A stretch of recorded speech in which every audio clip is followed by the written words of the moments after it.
TMZ Live, Harvey Levin here. Charles here. So there is a big hearing this week on Thursday where the Menendez brothers are going to try and clear a path to freedom. There was a hearing on Friday. The DA wanted to take resentencing off the table and keep them in prison for the rest of their lives. The judge rejected that and said, nope, we're going to have a resentencing hearing. Right. And remember, it was the previous DA who had even raised the issue of the possibility of resentencing. Promoted it. Yes. George Gascon was very much in favor of it, clearly. But the guy who beat him at the polls last year, Nathan Hochman, who is now the LA County D.A., opposes this and does not want them to get out and made his case in court on Friday. That didn't go his way, but there is this hearing this week, which is really going to be the determining thing in the immediate. Now, even if it doesn't work out for the Menendez brothers on this week, they still have the parole board to go in front of. And we'll get into that because the new DA, Nathan Hochman, is with us right now. Welcome back to TMZ Live. Appreciate it. My pleasure. Thank you for inviting me. Why don't we start with something that happened on Friday, where a crime scene photo was shown in the courtroom. There were family members there. They were very upset. Jose Menendez's sister had a medical emergency yesterday. She was unresponsive. She's in the hospital in critical condition. Family is saying that it was triggered by showing the photo. My understanding is you have said you kind of regretted your DA showing it. I'm wondering how you feel about that. What we said is that we have described in words this brutal killing, that this picture has been out there for well over a year, repeatedly on the Netflix documentary. But to the extent that we were going to not only describe what happened with words, but showed a picture of the killing, one photo for about 2 minutes. In retrospect, we should have alerted defense counsel that we were not only going to describe this absolutely brutal killing in words, but that we were also going to show for the judge's edification, because this judge had never seen that particular photo or a photograph of the crime scene, that we were going to show it for 2 minutes. And to the extent that we did not provide that notification to the victim family members, we've apologized. The bigger point that I keep thinking about is this is already before the parole board. If they are resentenced, all it means is it's going to go to the parole board, but it's there anyway because the governor's already sent it. So to me, this whole thing at this point is irrelevant. So why even wage the fight? Because it's there. The best they can do is get it to the parole board. Gavin Newsom already sent it to the parole board. So this hearing doesn't seem particularly relevant in terms of resentencing. Well, here's where it was relevant, and here's why we went forward with the hearing. But you're absolutely right, Harvey, that all roads lead to Gavin Newsom, whether it's through resentencing to the parole board to Gavin Newsom, or it's from the parole board directly to Gavin Newsom exercising his clemency power. Right. Ultimately, Gavin Newsom will have an opportunity one way or the other to decide whether or not to release the Menendezes, and that's on Gavin Newsom and whatever criteria he uses to make that decision. As far as resentencing goes, the one thing I would disagree with you, Harvey, is that you said that the district attorney's office opposed resentencing. That's actually not true. There were two paths to get to the resentencing hearing. One was the court's own motion, which we said we were prepared to go forward with, so we fully intended there to be a resentencing hearing. The second path, though, is through the prior DA's motion to get a resentencing hearing, and that's where we had a disagreement. The prior DA focused not at all on the crime itself, all the lies that were told, the self-defense defense that was a total concoction and fabrication. Well, can I stop you on that? Can I stop you on that? Because sure. I've heard you say that before. The reality is, in the first trial, the judge gave an instruction of imperfect self-defense, and they listened to the allegations of sexual abuse. Half the jury said manslaughter. In the second trial, the same judge did not give that instruction, and so the jury found they were guilty of murder. But half those jurors, when they had the option, said manslaughter. So it seemed to work in that respect. You are correct as it pertains to Menendez, or excuse me, as it pertains to Kitty Menendez. In the second trial, there was not an instruction of imperfect self-defense given for Kitty Menendez, in large part because if you remember, after Kitty Menendez was initially shotgunned, she lay on the floor bleeding, probably not even bleeding to death. Had they called 911 and got an ambulance there, she might have lived. But instead of calling 911, they went back into their car, reloaded a shotgun, put it up against her cheek, and pulled the trigger. In the first trial, the Menendez brothers, without expert testimony presented by the people, were allowed to say that the parents were actually walking towards them when they got shot. Turns out when they recreated the entire scene, the parents were on the couch when they first got shot. Then mom was on the floor, bleeding, not dying, but bleeding, when they went outside, reloaded the shotgun, put it up against her cheek, and pulled the trigger. So my point to this is this. With this self-defense defense, whether presented in the first trial, presented in the second trial, we have gone through with an 87-page filing that analyzed the pre-planned alibi. Because remember, the self-defense requires them to have an actual fear of imminent harm that night, that exact moment in time when they open up their shotgun blast. They didn't. They bought those shotguns, as you're aware, 2 days before in San Diego under a fake name and fake IDs. I thought it was 2 weeks, actually. 2 days before. Oh, it was 2 days? Okay. 2 days before. On a Friday night, they managed to drive from Los Angeles to San Diego. Probably took them a long time to get there, by the way, but they wanted to make sure they were distanced from the shotguns. So they bought them in San Diego under a fake name and a fake address using Lyle's Princeton roommate's ID in order to do it. So again, they had all the premeditation, the deliberation before they decided to kill their parents and then executed them. And that's what the second jury actually found. They found premeditation, they found willfulness, they found deliberation, rejecting the self-defense. Okay, but Nathan, if I may, at this point, we kind of all know they were convicted of murder and what they did.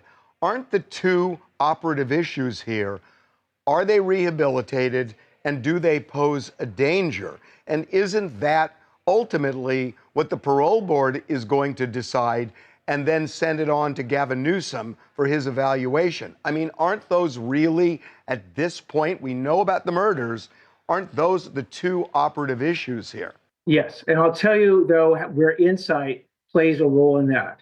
While insight is not a separate factor in the resentencing statute, the California Supreme Court has said explicitly that if one has not fully accepted responsibility for all their criminal actions and has tried to minimize them. In this case, these two brothers have perpetrated for over 30 years the lie that the reason that they shot their parents was basically for self-defense. They then tried to concoct additional lies about their father being a violent rapist and their mother being a poisoner.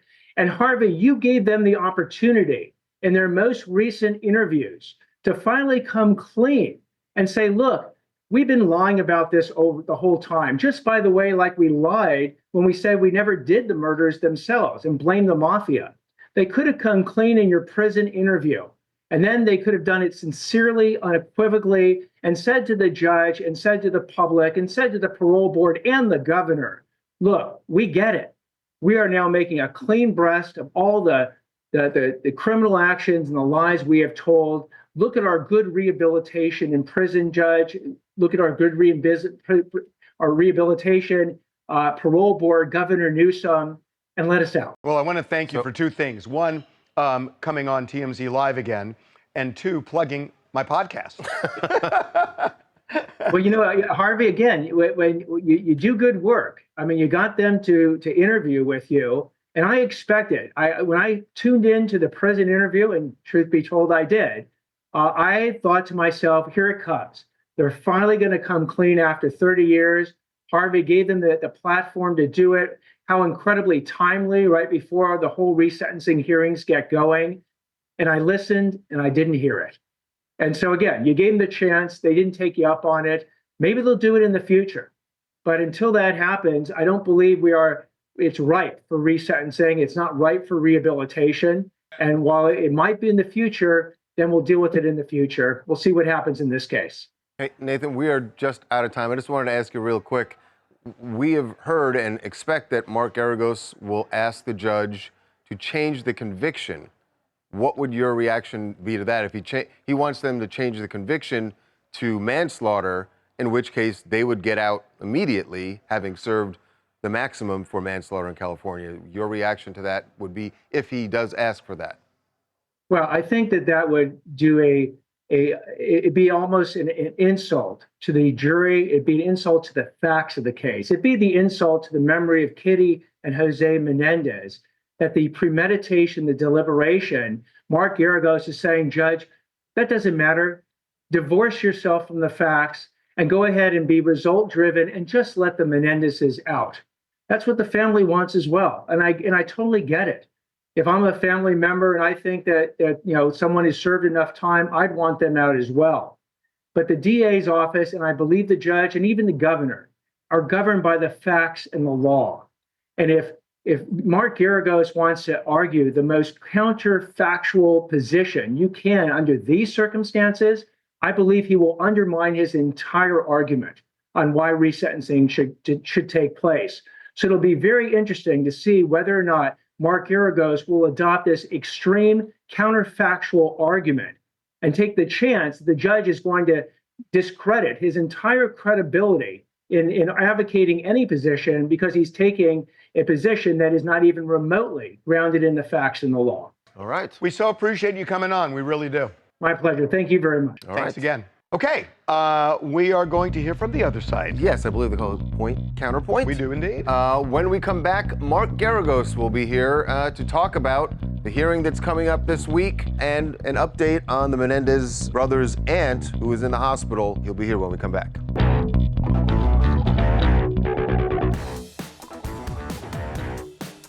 Welcome back to TMZ Live. So we just heard from the LA County District Attorney Nathan Hochman about why he opposes the Menendez brothers getting out of prison. But there is someone who has been fighting for a couple of years now, I think, for the Menendez brothers, and that is their attorney, Mark Geragos, and he is joining us now. Mark, welcome back to TMZ Live. Thank you. I don't know why I'm on TMZ Live as opposed to Two Angry Men. I get kind of confused. You get on both. You get on both. I'll try to be angry if it makes you feel better. So listen, Charles has been awfully docile this. I will try. I know you guys have set up a thing here he's a where docile kind of guy. everyone's got to be angry. All right. So Nathan Hochman kind of said sorry, not sorry, that he regretted showing that picture without warning, but said, look, that picture has been in the Netflix documentary that the Menendez brothers participated in. Everybody saw it. So it was almost a no harm, no foul type thing. What's your reaction to that? Look, Friday, I saw Anna Maria, Terry's daughter, and kind of what I consider to be, there she is, beautiful, she self-described 50s mom, who had done an Instagram post in which she said her mother, now mind you, this is Jose's older sister and Kitty's best friend, who's been through quite a lot in the last couple of years. In fact, we did a conditional examination, the criminal version of a deposition, because she's been fighting cancer and she's made her way back. And she sat through 3 or 2 trials and she sat through a lot of stuff. She's never seen the picture until it was flashed up on last Friday, and it greatly upset her. On Friday, her daughter said the same thing. It upset everybody in the courtroom. A lot of this is just shock value, I suppose. I really think this is just pandering to a angry, speaking of angry, contingent in the current DA's office, who's had a bunch of pent-up demand during the Gascon administration, and this is kind of their venting, if you will, or catharsis, but it shouldn't be taken out on the victims. They have no representative in there. It's one of the few times you hear me as a criminal defense lawyer basically chastising the prosecution for having no concern for the victims.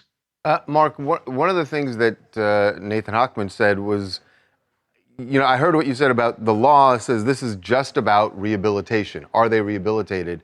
And it sounded to me like the hurdle he can't get over is the fact that he hasn't heard the Menendez brothers admit to the lies that they told about the crime before they were convicted. He specifically mentioned self-defense. Right. And he said why.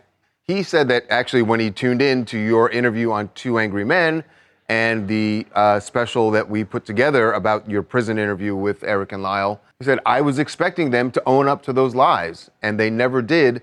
And so I can't get to rehabilitation is what he was saying. When he says self-defense, that they told lies about self-defense, there was never a self-defense instruction ever given at any to any of the three juries. Trial number one, two juries, one for Lyle, one for Eric. It was always imperfect self-defense.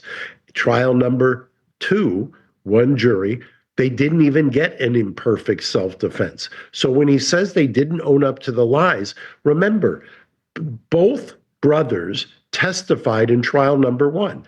Both brothers testified for weeks and were cross-examined for weeks.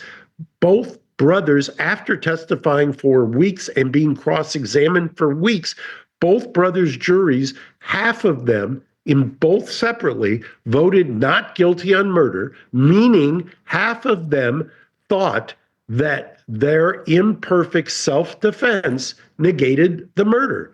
Now, I understand when I'm not teaching law school here, but the fact remains, if you're going to talk about lies, don't lie about what happened. What happened is they said because of their youth, which by the way is part of one of the factors in this statute, were they under 26 at the time? They were 18 and 21.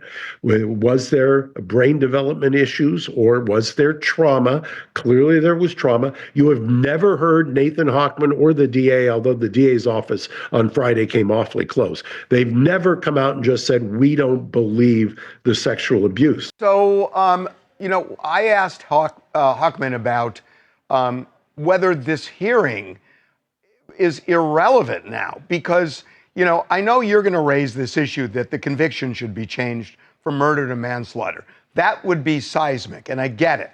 But in terms of resentencing them, to me, it's irrelevant because the governor has already sent it to the parole board. And the change in the sentence would be... That would be huge. To allow for parole. But the resentencing itself, why don't you guys just waive it and just raise that one issue of changing the conviction? Because the ship has sailed. It's already at the parole board. So everybody's making a big deal of this hearing. Why not truncate it and just raise the issue of changing the conviction? And what was his answer when you asked him that?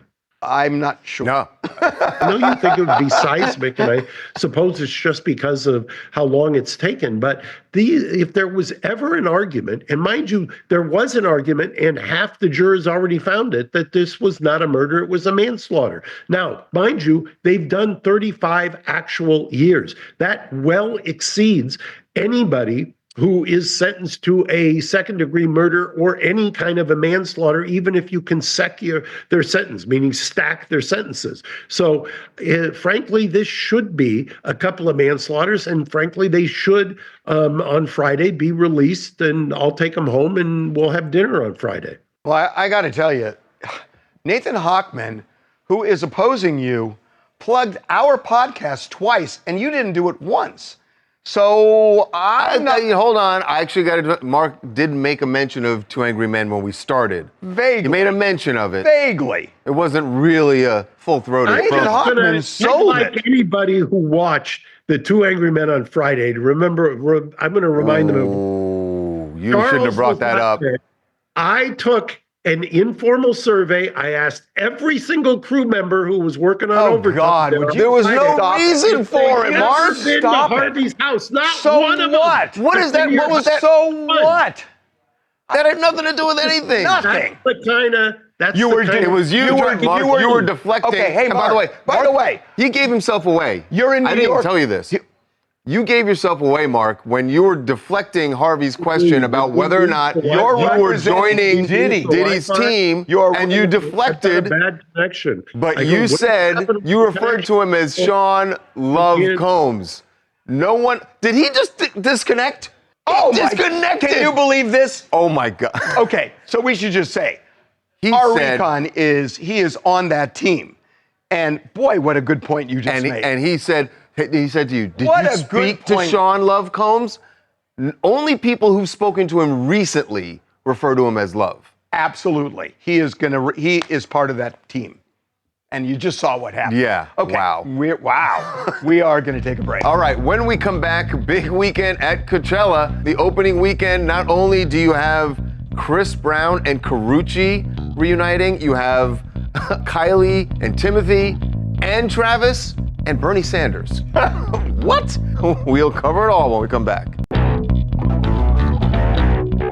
TMZ's got every freaking thing. Big celebs, big stories, big events. Justin Timberlake made Portland kids' dream come true by joining a bike bus ride. And they always listen to Justin Timberlake. Cry me a river when they fall. It's TMZ.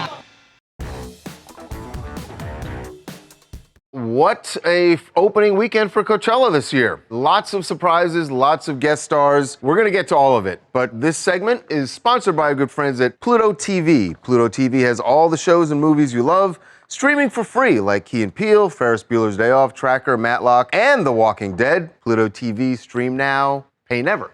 Love Yes. Ferris Bueller's Day Off. So speaking of Ferris Bueller's Day Off, some people might have thought that's what was going on when Bernie Sanders, of all people, was on stage at Coachella. Made total sense to me, by the way. Yeah, because he was in town already for a big rally they had downtown. He went out there. I don't know how many people in the audience were kind of like, well, this is a buzzkill. No, he got a big response. He did get a good reaction, but you know what happens at Coachella. Well, they won't remember it. Who's the old guy crushing my buzz, and man? then the next morning, it's like, ooh, what happened? Did I have a fever dream? Was Bernie Sanders there? But there were also some big reunions and unexpected reunions at Coachella.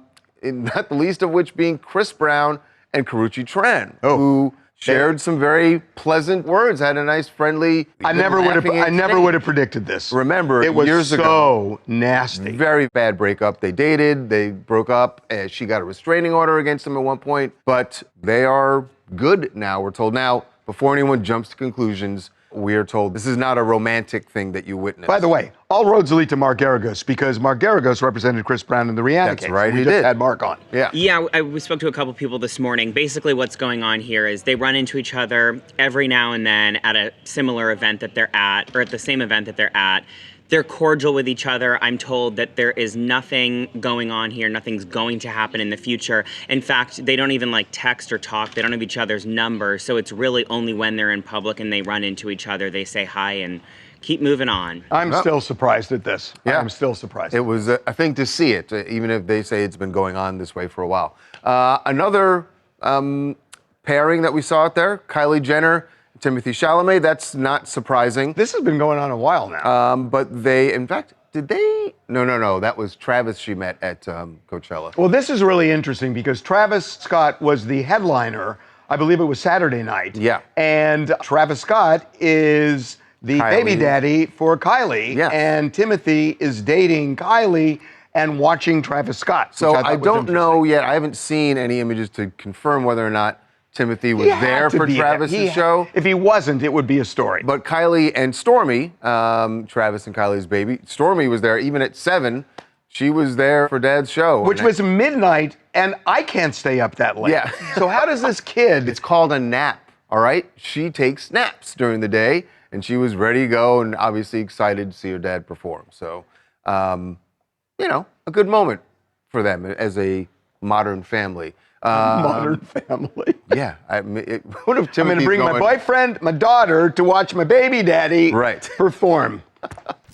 Ripley Simone in Phoenix, Arizona. And yeah, seeing your baby daddy with your current boyfriend at a concert is one thing I don't know I could do, but I love that they can come together and still support their artist. It's Coachella. You have to be there. Yeah, it looked like fun. Okay, we got to take a break. When we come back, the first all-female crew in space. They did it on board the Blue Origin. Gayle King, Lorenz Sanchez, Katy Perry, who had a surprise for her crew once they got up in orbit. You will see it when we come back.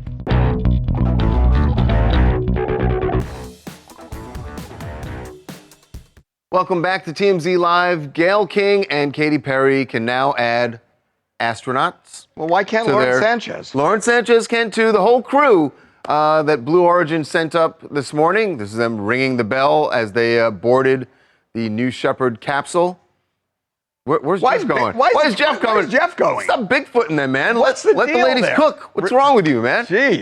But I'm sure you saw this morning, successful journey to space. Not a very long one, but a successful one. And we just got the How footage are they doing now. selfies in zero gravity? But this is what they got to see. That is pretty amazing. Amazing, right? Pretty amazing. And at a moment right before they were coming back down, Katy Perry sang "What a Wonderful World," the Louis Armstrong song, and not Herman's Hermits. They haven't released that video yet, though. So no, they haven't. They haven't. But on the way she down, talked about it, yeah. on the way down, things got loud. Roller coastery. Yeah.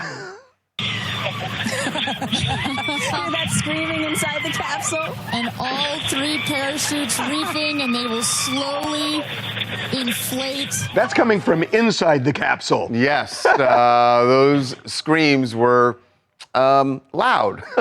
I think the screams were coming from Gayle because Gayle was Probably. really the only person that was on that launch that was afraid to fly. Gayle does not like flying on planes. She does not like flying on private jets. So for her to not like flying and to go into space on a space shuttle, shout out to her. Did you guys see what she did when she got off, when she landed? She kissed the ground, and She kissed Katy the ground. kissed the ground So did also. Katy. Yeah. I mean, they were only up for 4 minutes, but still, I mean, it is a thing to go up on to feel on what a bomb. they felt. Yeah, exactly. You're strapped to a bomb going into orbit, and they didn't go into orbit; they were suborbital. But it was clearly a moving experience for them. Here's what Lauren had to say when she got back down on Earth. I'm so proud of this crew. Like, I mean, Gayle, we were just talking in the capsule, doesn't even have ear piercings. She's so afraid to do anything. And she got in that capsule, and I think, like, it profoundly changed her. I mean, for me, I can't put it into words, but like I looked out the window and we got to see the moon, all the heart and the feelings and all the things, and like seeing Jeff before I left, I just went, I had to come back. I mean, we're getting married. If I didn't come back, that would be a bummer for me. It's Brittany in Pennsylvania, and this is such a success for women everywhere, especially young girls who want to go into space one day. It shows it's possible, and I can't imagine how it feels to take off in a rocket ship. That would be scary, but so very cool, and a big success for Blue Origin as well. No, it was great. Yeah. I'm getting married. If I didn't come back, it would be such a bummer. Yeah. Okay. It would be. It would. A lot of planning they've done. And Total bought dresses and things. Total bummer. Okay, we're going to move on. Yes, to Bill Maher's review of President Trump. We'll put it that way. Of course, that last week Bill Maher had 2 weeks ago today. 2 weeks ago, had dinner at the White House. And on his show on Friday night, he finally told us what the experience was like. And a lot of people who are big Bill Maher fans have a few issues with what he described the president, or how he described the president. Here is just a little bit of it. Just for starters, he laughs. I'd never seen him laugh in public, but he does, including at himself. And it's not fake. He's much more self-aware than he lets on in public. Look, I get it. It doesn't matter who he is at a private dinner with a comedian. It matters who he is on the world stage. I'm just taking as a positive that this person exists, because everything I've ever not liked about him was, I swear to God, absent, at least on this night with this guy. I never felt I had to walk on eggshells around him. And honestly, I voted for Clinton and Obama, but I would never feel comfortable talking to them the way I was able to talk with Donald Trump. That's just how it went down. Make of it what you will. A crazy person doesn't live in the White House. A person who plays a crazy person on TV a lot lives there, which I know is up. It's just not as up as I thought it was. So he's getting a lot of criticism. People who feel like he got suckered in by Trump's charisma. And look, I'm just going to say, I know him pretty well. And he is one of the smartest people that I know. Talking about Bill Maher. Bill Maher. Right. And, the reason I made that distinction is I know you have interacted with Donald Trump as well. And because I know Trump, I disagree with him on this. I think I think Trump has refined his social skills as a real estate mogul, as an entertainer, as somebody who was in New York high society. And I think that's a polished version. But I think the opposite, that I think the president is at his core. What he does as the president is at his core. That said, I love the fact that I can like somebody a lot who I disagree with from time to time, because I think that, if anything, Bill Maher's talked about this a lot, that you don't have to always agree with somebody, that they're either your friend or they're your enemy. I just happen to disagree with him on this. You disagree, again, you keep saying him. You disagree with Bill. With Bill about on his evaluation of Trump on this. Right. But at the same time, so what? I mean, people don't have to have mirror views in order to like each other. So this doesn't in any way take away the way I feel about Bill Maher. I hope this is an encouraging time, and this goes for both sides here. I think that Republicans need to stop villainizing Democrats and vice versa. And maybe there's some sort of common ground that people can find here. And I'm not trying to make this a bigger deal than it is, but I was encouraged by it and by what Bill had to say. And I didn't think Bill held back in criticizing Trump in the monologue. I think he called it like he saw it. He said, look, I'm not MAGA. I still have problems with this, and this. But there is some common ground that the guys found. And I think that's a really important thing for the country going forward. And sometimes you can disagree and work together. Yeah. Sometimes. Hey, Babcock. You can. It's the rhetoric. Love you, Babcock. I love you guys, too. Okay, we are going to take a break. All right, when we come back, Luigi Mangione gets Taylor Lorenz in hot water again. Something she said about how people are reacting to him and the people who are supporting him and why they're supporting him. Is he really a folk hero, a good-looking one? You will see the laugh that has a lot of people questioning Taylor's position, and she will be here to defend what she said when we come back.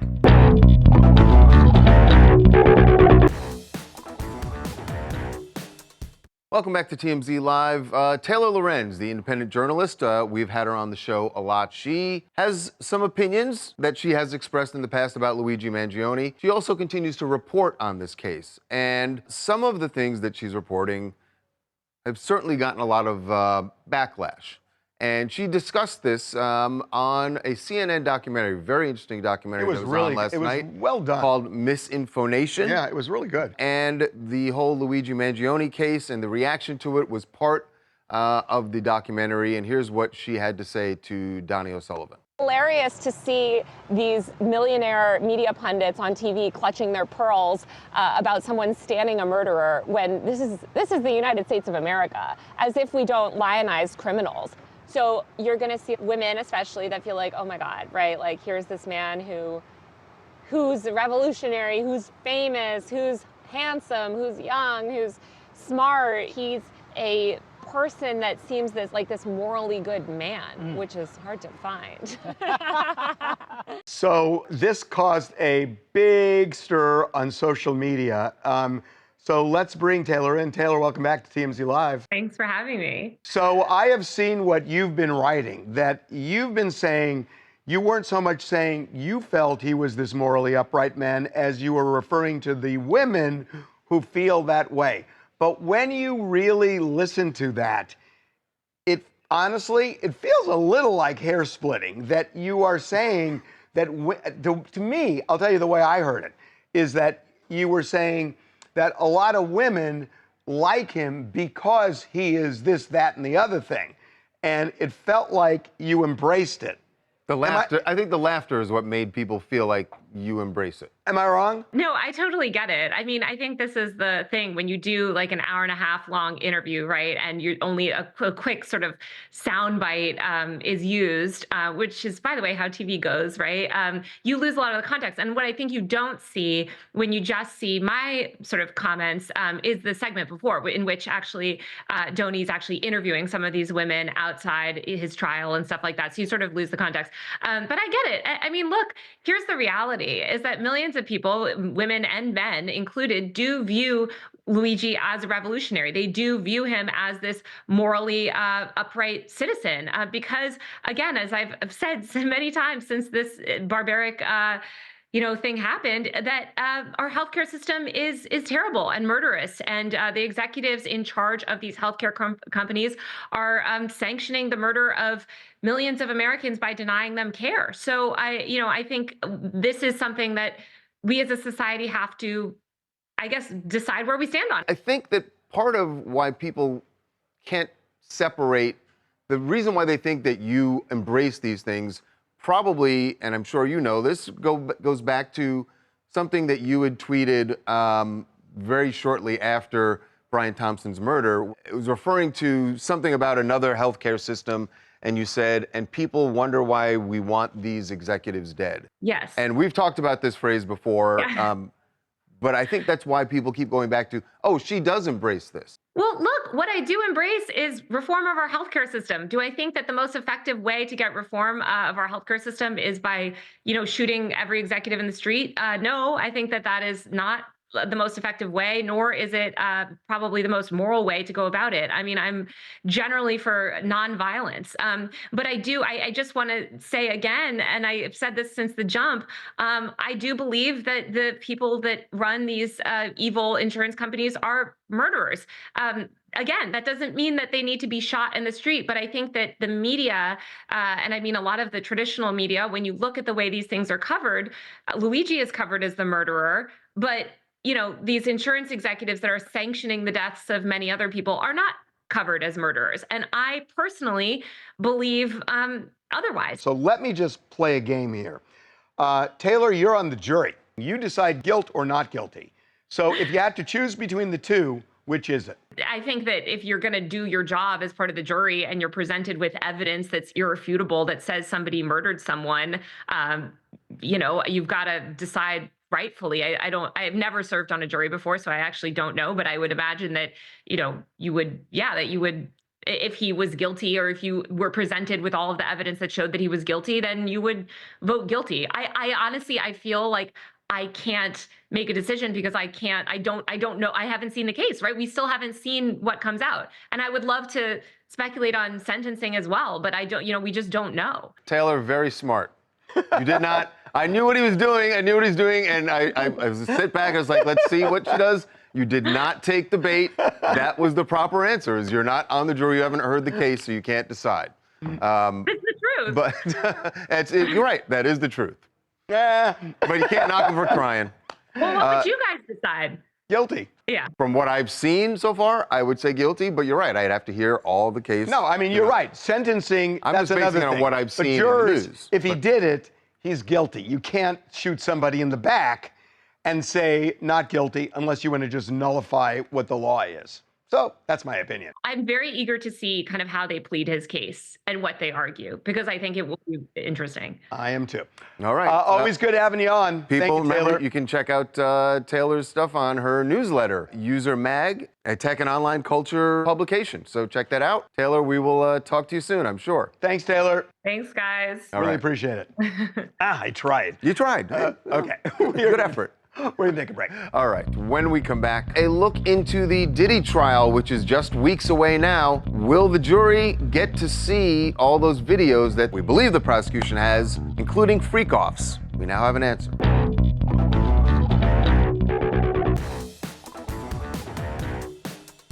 The prosecutors in the Diddy case, it seems, or at least want to play some of the freak-off videos that they may have.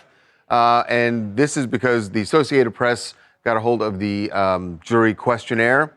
And one of the questions asks whether potential jurors would be willing to watch sexually explicit videos or videos that depict physical assault. So the physical assault is clearly Cassie. Right. Now, that doesn't mean that the judge is going to allow freak-off videos in, nor does it even mean the prosecution is going to ask for it.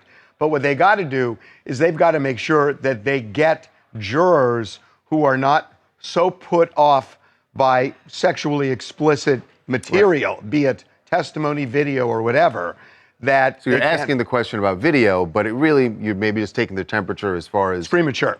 We don't know what the jury's... We don't know what the judge is going to say. We don't know what both sides are going to argue on that. Right, but just to set this thing up, right? Every potential juror is going to be handed a questionnaire. They're going to be required to answer questions as part of the jury selection process. And lawyers are looking for a lot of information. It's not just the specific answers. Are you put off by that? Who knows? Prosecutors may even want somebody who is put off by that because it may indicate that they're not so inclined to be okay with that kind of activity. So it's a lot of different ways. Lawyers are very skilled. Jason, this case will be won or lost on jury selection. By the way, we actually did a mock jury in the downfall of Diddy, our part 4, his defense, which is available now on Tubi. The jury deliberation and vote, kind of interesting. Yeah. Okay, every weekend we put polls up at the website. Want to see how you felt about things that happened during the week? We did it this weekend. Here we go. Wendy Williams, judge saying her career is over. Judge is right, or stupid comment, Wendy will have a comeback. I know which way I hope they go. God, I can't believe Wow. That's crazy. Okay, next. Tesla, must-see car or not-see car? What do you think, Charles? I don't know. I'm guessing they go with the second one.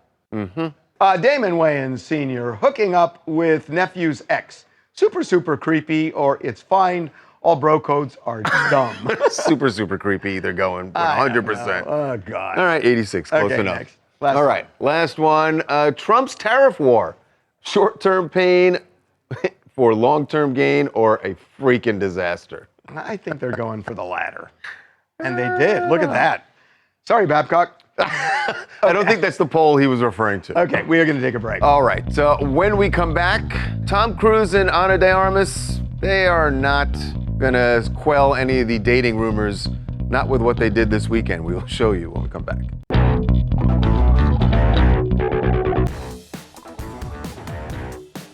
It would have to be kind of impressive, right, if a guy who wanted to date you picked you up in a helicopter all the time. You would think.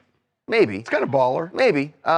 We will see if Ana de Armas is impressed or if Tom Cruise is even trying to impress her, because they did travel by helicopter once again, touchdown in England. Now, there is this whole thing that she is in talks to be in a new movie that he's doing called There's a Deeper. dog in there. Come on. They're traveling together with I the think dogs. the dog is relevant. This ain't just a business thing. They were together in Dog Vegas. does. I think they're dating. I have no idea. Yeah. Yeah, I just think they've been seen too often. Just because you're in negotiations to be in a role, you wouldn't be seen all over the world together this much. Unless there was something there. Maybe she hasn't decided. When you're in a helicopter, you're dating. Okay, they're That's going part of the courting they're process going for steady, Tom okay? Cruise. They're going steady. Okay, we will see you tomorrow.